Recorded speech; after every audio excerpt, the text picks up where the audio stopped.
deixa eu contar por que Suhaila está aqui.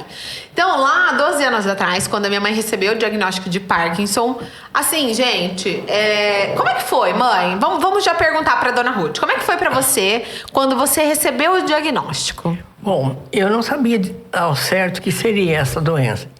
Mas, como procuramos neuro para o tratamento, e logo em seguida foi encaminhando, foi fazendo medicação, do tratamento que eu tinha que fazer, minha orientação.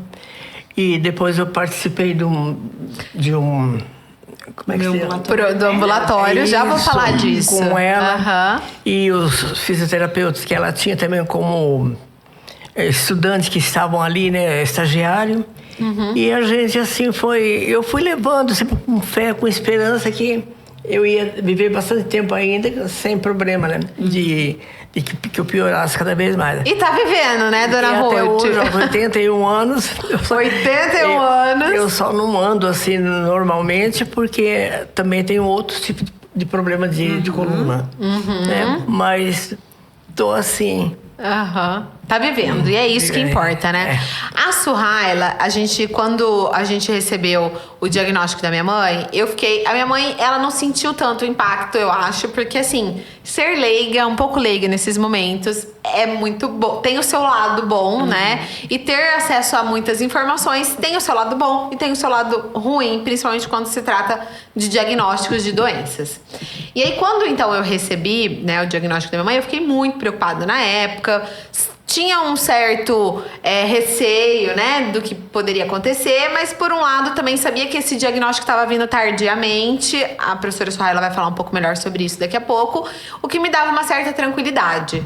Mas imediatamente procurei a professora Suhaila. Falei, olha, minha mãe tá com um diagnóstico e assim, o que a gente pode fazer por ela? E aí foi que a Suhaila entra na vida da minha mãe e assim, e transforma aquele diagnóstico, aquele momento difícil da vida da minha mãe numa outra coisa, sabe? E a importância, então, desse olhar de um profissional empático, afetuoso, humano para com os seus pacientes. E é por isso que a Suhaila tá aqui hoje junto com a minha mãe, porque elas tiveram esse encontro na vida que fez total diferença.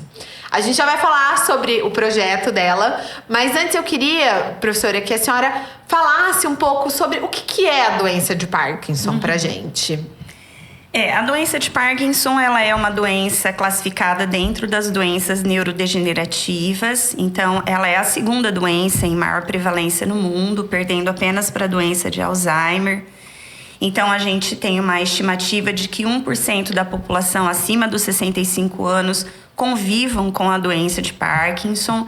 Então, em 2015, nós tínhamos algo perto de 7 milhões de pessoas vivendo com doença de Parkinson no mundo e uma estimativa de que em 2040 esse número praticamente duplique, né? 13 milhões de pessoas.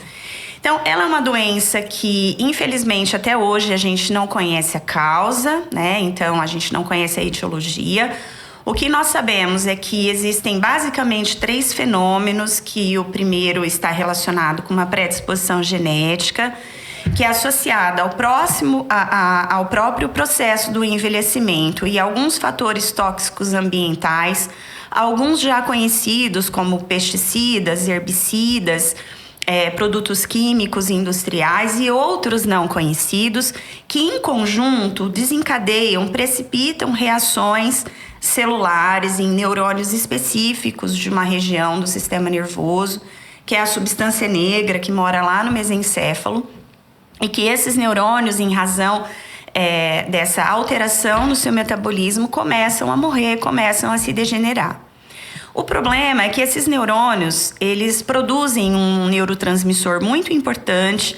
Então, só para a gente lembrar, os neurônios, eles não conversam sem esse intermediário químico, que é esse neurotransmissor. E ao essas celulinhas morrerem, elas deixam de produzir esse neurotransmissor chamado dopamina, que é muito importante para os nossos movimentos. Então, hoje a gente conhece bastante já essa via, esse componente de degeneração, e ao longo do tempo a gente viu que ela é ainda mais sistêmica, que ela acomete ainda mais outras estruturas e outras vias neurais. E isso desencadeia um conjunto de sinais e sintomas.